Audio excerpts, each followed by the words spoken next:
Maradona era ormai un fenomeno mondiale, la sua vita era spietatamente esposta sulla bancarella del mercato dell'informazione, spesso senza motivo. Di quale altro calciatore o sportivo, infatti, si sarebbe mai indagata con tanto accanimento la vita privata?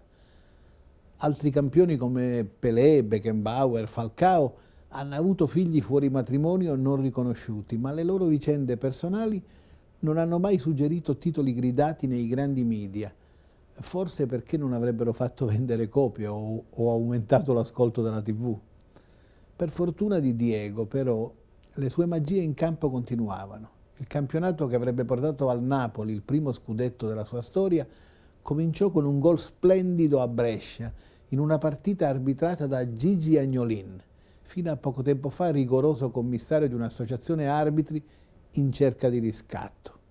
Ma la stagione partì anche con una rapida eliminazione dalla Coppa UEFA per un rigore decisivo contro il Tolosa, tirato proprio da Maradona e finito sul palo. Anche la Juventus sarà eliminata quell'anno dalla Coppa dei Campioni per un rigore fallito da Brio contro il Real Madrid. Era palesemente in atto però un passaggio di consegna. Il Napoli, che non perdeva dal campionato precedente, era il 23 marzo 86, quando a Udine fu fermato da 2 gol di Carnevale, poi nell'estate passato agli azzurri, terrà un ritmo da leader fino al 4 gennaio 87, la penultima del girone di andata, quando, forse appesantito dagli eccessi gastronomici delle vacanze natalizie, perderà fuori casa contro la Fiorentina dell'allenatore Bersellini e di Diaz e Antonioni, 2 virtuosi protetti alle spalle da 2 reduci, non ancora domi, del Mondiale 82, Gentile e Oriali. Raggiunto il vertice della classifica, la quinta di campionato, quando aveva affiancato la Juventus ancora di Platini, il Napoli di Maradona, ma anche di Ferrara, Bagni, De Napoli, Giordano, Carnevale e del geometrico romano, un gruppo costruito da Italo Allodi, il Napoli rimarrà in vetta in solitudine a partire dalla 9ª giornata, dopo una vittoria per 3-1 a Torino contro la Juventus. Un successo inseguito invano per 29 anni e che lascerà ammirato perfino l'avvocato Gianni Agnelli, sempre disponibile a brevi siparietti con il collega Franco Costa nel teatrino della vecchia Domenica Sportiva.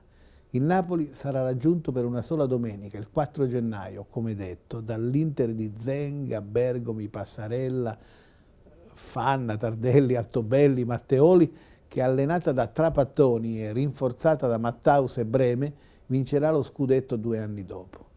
Poi, nell'ultima di andata, battendo l'Ascoli per 3-0, i partenopei approfitteranno della sconfitta dei nerazzurri contro il Verona e ritorneranno in testa vincendo il titolo d'inverno, un primato che manterranno fino alla fine del campionato.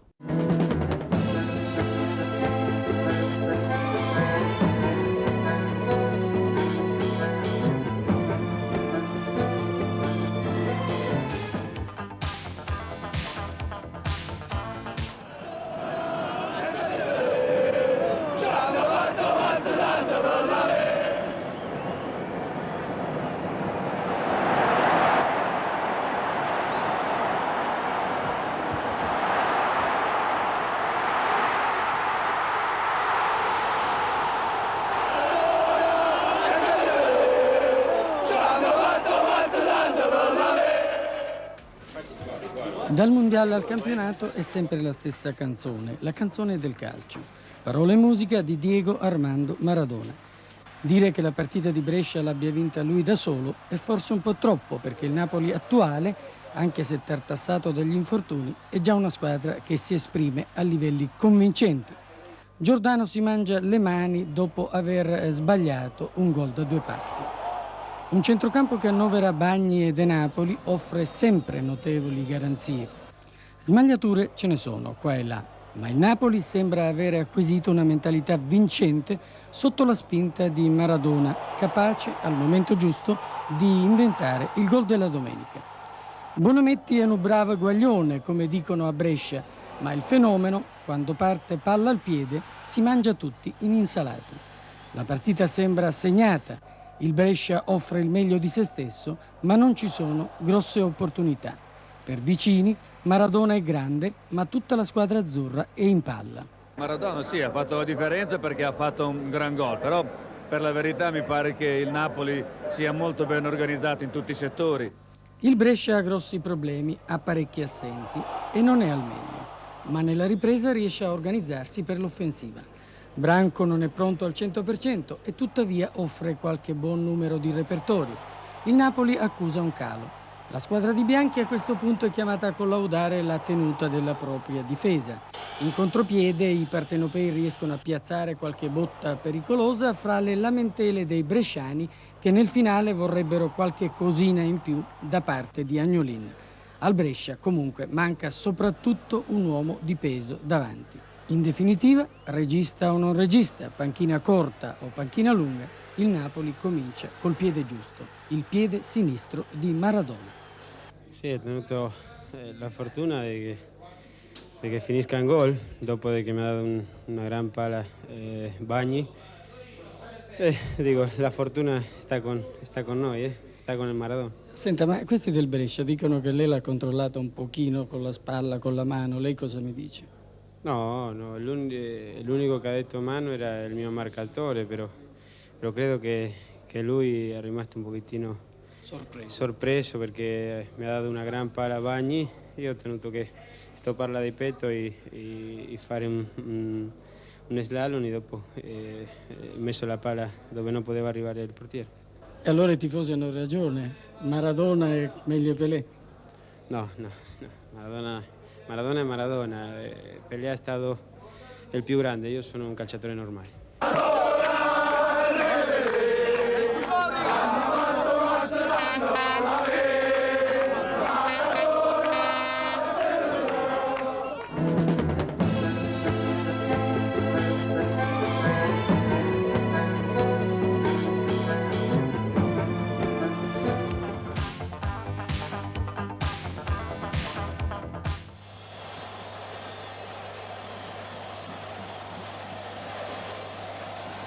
Diego Armando.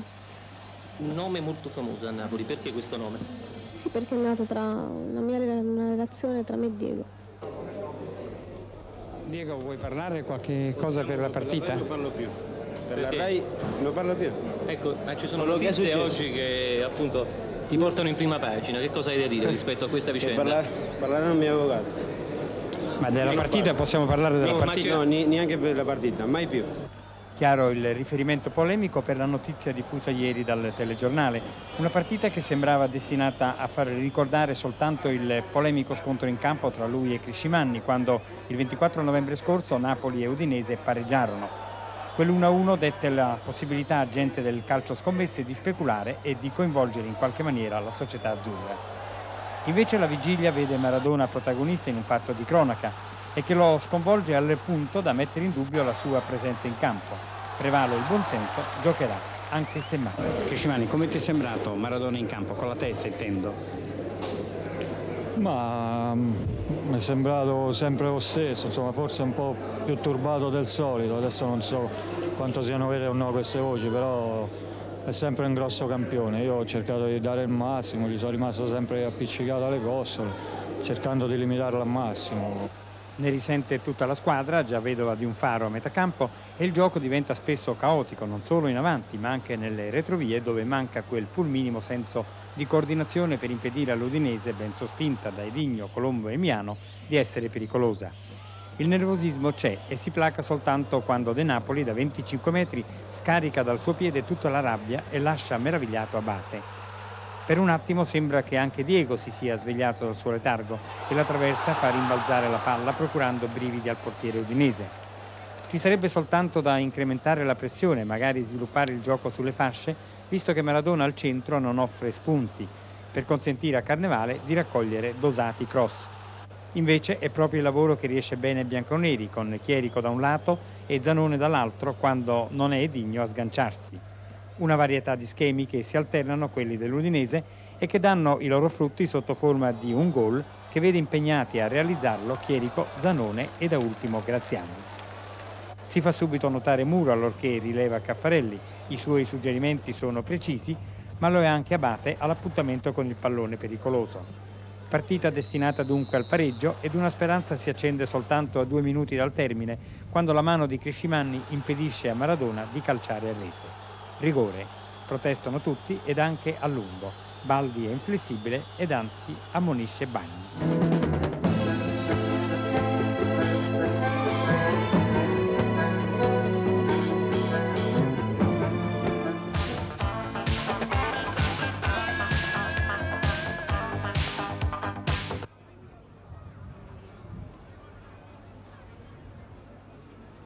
Vinicio ha intrecciato le dita per tutta la settimana. Qualche scongiuro, un buon auspicio sul display elettronico e molti pensieri. Uno dominante. A chi affidare l'operazione Maradona?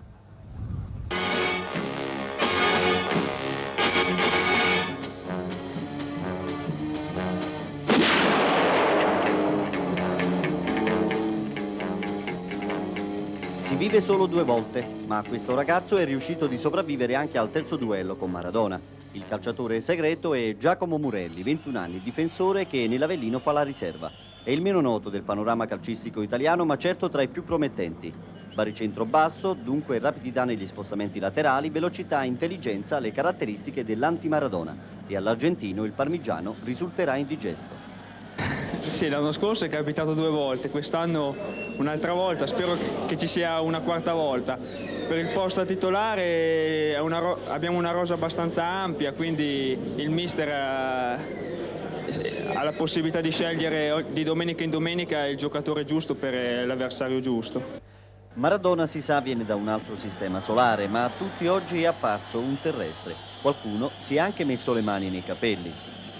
Partita difficile e spigolosa, più d'uno era seduto sulle spine. Il Napoli rinuncia a un tornante di ruolo per Marino, cioè gioca per la pagnotta. L'Avellino, intraprendente al punto di schierare 2 punte e mezza, ne approfitta e cerca di piazzare qualche colpo mancino, anzi qualche colpo di testa, quella di Schachner che insieme a Colantuono ha oggi esordito al Partenio. Di questi tempi per vedere un gol bisogna andare in archivio. Voce Vinicio, la data ci riporta ai tempi del Napoli di Pesaula, anche allora gli azzurri sognavano lo scudetto. Usciamo dai ricordi e ritorniamo in campo, giusto in tempo per documentare questa bellissima palla gol di Bertoni, salva in estremis un difensore, e la traversa dell'ex De Napoli che fa imprecare Maradona e Bagni.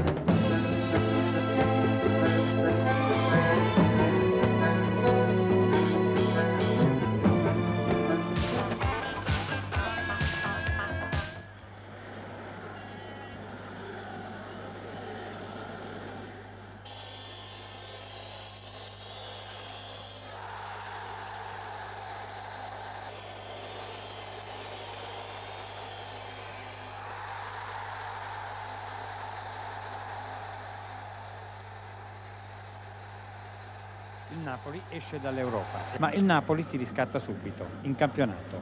E tra le eliminate delle coppe è l'unica a vincere ai danni di un Torino che si organizza bene nel primo tempo, filtrando con Junior e Dossena, assestati a centrocampo, le disordinate incursioni dei napoletani, costretti ad andare al tiro dalle lunghe distanze. È più sbrigativo ed ordinato il gioco Granata, con Beruatto sulla fascia sinistra a sostegno di Comi e Kift, e con Sabato pronto a proiettarsi in avanti ed a sfruttare quel poco che da Ferrara è stato consentito al biondo centravanti avversario. Il gol arriva quasi inatteso e la panchina torinista gongola. In tempi di precarietà è una manna. Il pubblico carica Maradona, l'unico che può risvegliare questo Napoli male in arnese, quasi demoralizzato. Il Torino non ne approfitta e Radice lo sottolineerà dopo la partita. Devo dire che il risultato ci condanna più di quello che è stata la nostra prestazione, che è stata anche abbastanza buona, solo che abbiamo sbagliato parecchio e su questi errori ci sono stati dei contropiedi del Napoli che ci hanno condannati. Sarà stato il pubblico il premio di Supergol per l'eccezionale rete segnata l'anno scorso al Verona. Certo è che Maradona ha il suo acuto finalmente e dal Pibe d'Oro parte il pallone per la testa di Renica che consente a Bagni di pareggiare in acrobazia. Portano palla Bagni e De Napoli, si muove bene Giordano che si trasforma in rifinitore, ma sulla strada di Maradona c'è sempre Lorieri a dire di no. Il Napoli è tutt'altra cosa nella ripresa quando presenta Sola, neoacquisto al posto di Caffarelli, forse una combinazione, forse no. È più arioso il suo gioco, tanto da creare ampi spazi in avanti per chi è incaricato di andare a rete. anche se qualcosa non funziona tra l'arbitro lanese e Carnevale, che non si intendono sull'interpretazione di questa azione.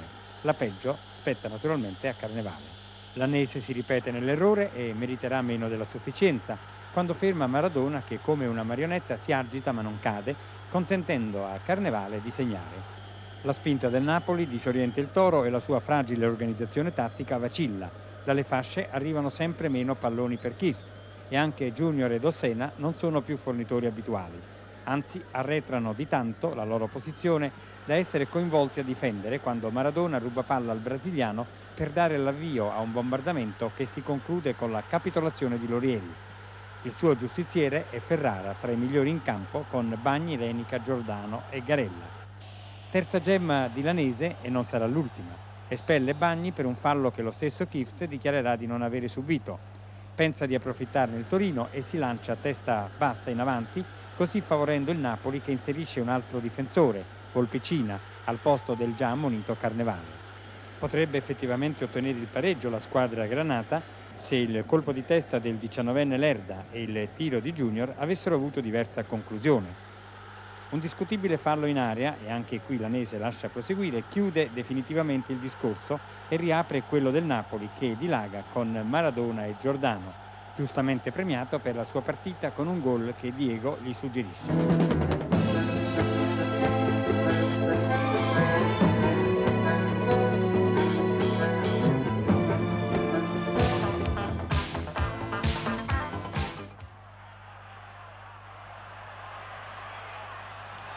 Il Napoli batte la Sampdoria e divide il primato in classifica con la Juventus. La domanda d'obbligo è questa: i partenopei hanno squadra da scudetto? Difficile dare una risposta chiara, e non soltanto perché oggi nel Napoli mancavano Bagni e Carnevale, ma soprattutto per l'andamento spigoloso della partita. Il Napoli, Maradona a parte, negli episodi determinanti, ha evidenziato la forza dei portatori d'acqua, il forino della Juventus, tanto per fare un esempio, ossia Sola, Volpecina, Caffarelli, e ha evidenziato ancora la compattezza di una tattica difensiva che le è stata facile anche per il comportamento tattico della Sampdoria. Boskov aveva schierato i blucerchiati a tridente, con 3 punte, Vialli, Lorenzo, Mancini, mentre nel Napoli in attacco c'era solo Giordano. Proprio lo schieramento sandoriano ha dato adito a qualche perplessità. A rinforzare il centrocampo formato da Pari, Cerezzo e Fusi, Boskov ha messo Mancini, che delle punte attuali sembra il più brillante. Ne è scaturita così una partita di attacco generoso e continuo della Sampdoria, in alcune occasioni anche sfortunata, ma il suo gioco è parso spesso troppo prevedibile e ai suoi campioncini, Vialli e Mancini, sono mancati lo spazio ed anche il sostegno per esprimersi con fantasia e varietà di schemi. Se è vero, come sembra, che Maradona abbia fatto qualche volta il cascatore di professione in scontri che a Vierwood sono parsi ovviamente regolari. Proprio da una spinta di Vierwood a Maradona nasce il primo gol dei napoletani. Punizione, tira Maradona, Bistazzoni ribatte con l'aiuto della traversa e Caffarelli batte tutti in volata. Poi l'assedio della Sampdoria. Abbiamo scelto 3 momenti: la traversa di Paganini e 2 tiri consecutivi di Lorenzo.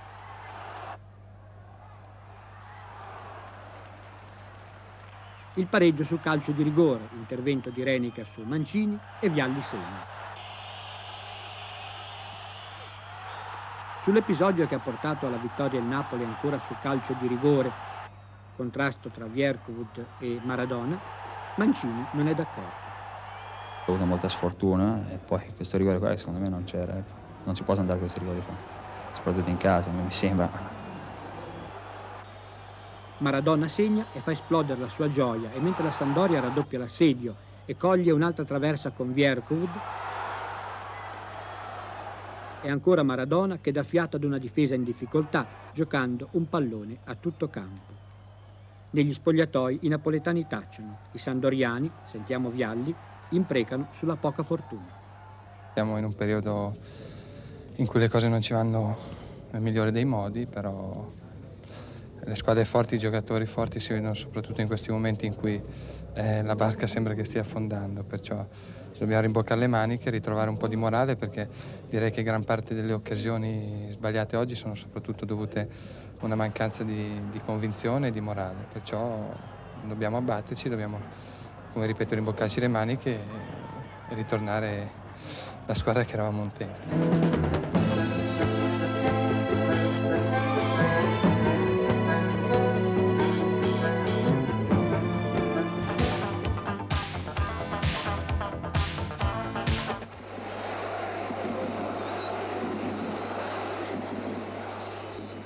Da lamentare ci sarebbero moltissime cose da lamentare in questa partita, che fra l'altro è stata molto bella, molto tirata.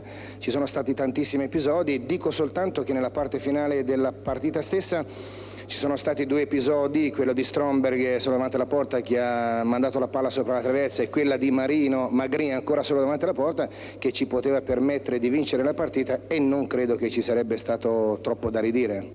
Probabilmente Sonetti non ha tutti i torti, è però benevolo con il Napoli, forse per dare maggiore risalto alla sua squadra, che il pareggio ha ottenuto meritatamente.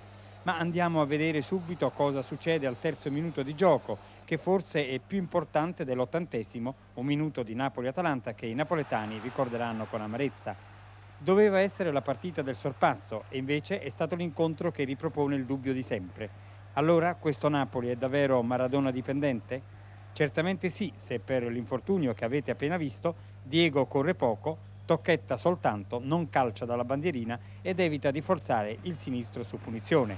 Allora vengono fuori tutte le pecche di una formazione che Bianchi deve ancora una volta rabberciare, con Volpecina al fianco di Ferrara, senza Carnevale al centro dell'attacco e con 2 uomini sulle fasce, Sola e Caffarelli, destinati per ruolo istituzionale per Manzioni ad altro lavoro più che al sostegno di una punta e mezza come Giordano e Maradona, che neppure De Napoli, assolutamente in ombra, ha saputo rifornire. È stato Bagni con Giordano tra i più attivi e loro hanno pensato a dare corpo alle azioni, si fa per dire, offensive del Napoli. Sfortuna il palo di Bagni? Forse sì, ma bravi loro, Bagni e Giordano, a mandare in gol Volpecina che gioisce ma nessuno abbraccia. L'Atalanta non si abbatte, Stromberg corre sempre di più, tallonato da Ferrario, Cantarutti fa impazzire Ferrara e Limido, quando spinge sulla corsia di sinistra, è sempre un pericolo. Da quella zona nasce il primo giallo. Renica respinge oltre la linea. Vediamolo al rallentatore. L'arbitro non rileva. De Napoli consente con un disimpegno ingenuo a Magrin di recuperare una palla sulla linea di fondo. Cross, sforbiciata difettosa di Cantarutti e gol che Garella resta a guardare. Al palo di Bagni si aggiunge la traversa di De Napoli e Sonetti dalla panchina tira un sospiro di sollievo. Bianchi invece tira le orecchie a tutti negli spogliatoi e il risultato è un pressing maggiore, tanto che per fermare Giordano sempre più mobile i difensori ricorrono a falli decisi per i quali si reclama il rigore, che Lombardo di Marsala concede soltanto quando il centravanti del Napoli replica e Rossi lo afferra per la maglia non potendo fare altro. Per fortuna degli azzurri, Maradona centra il bersaglio, ma Sonetti non dorme. Tira fuori Pasciullo e Prandelli e getta nella mischia Incocciati ed Icardi. E guardate che fortuna capita all'ex milanista. Garella reciterà il mea culpa, ma intanto raccoglie alle sue spalle, poverino, tra una salva di fischi, il pallone del 2-2. Ed è a questo punto che le parole di Sonetti diventano verità, perché effettivamente Stromberg prima e Magrin subito dopo potrebbero regalare al loro tecnico la più sonante vittoria esterna del campionato. Il rammarico negli spogliatoi, sempre più chiusi quelli del Napoli, è giustificato.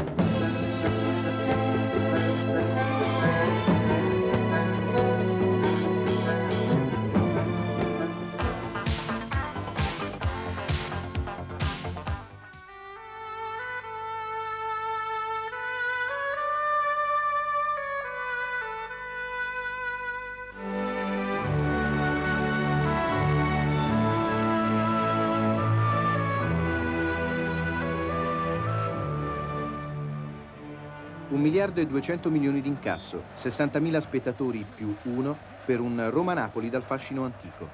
Un colpo d'occhio eccezionale, una cornice da spot pubblicitario a favore del calcio. Così si presenta all'Olimpico al momento dell'ingresso delle squadre e nel Napoli Maradona è regolarmente al suo posto. È una garanzia in più sia per lo spettacolo sia per il Napoli che grazie a lui, ma non soltanto a lui, riesce a vincere in casa della Roma dopo 10 anni. Il successo azzurro, che proietta la formazione di bianchi al vertice della classifica e lascia spazio alle fantasie dei tifosi, porta la firma del campione argentino, ma la vera chiave del successo partenopeo è stata il grande lavoro svolto dal centrocampo. De Napoli e Bagni indomabili, Sola preziosissimo in fase di copertura e Romano, al suo esordio con la maglia azzurra, ha fatto subito capire perché Bianchi lo ha voluto a tutti i costi. Contro una squadra così solida, dinamica e sempre confortata dall'estero di Giordano e Maradona, la Roma ha evidenziato quei malesseri già emersi nelle partite in casa contro Como e Verona ed anche nell'unico incontro vinto all'Olimpico con il Brescia. Se in trasferta la squadra di Eriksson si realizza liberando energia più che inventiva in un gioco di rimessa, in casa manca dell'uomo in grado di creare l'invenzione giusta nei 16 metri avversari.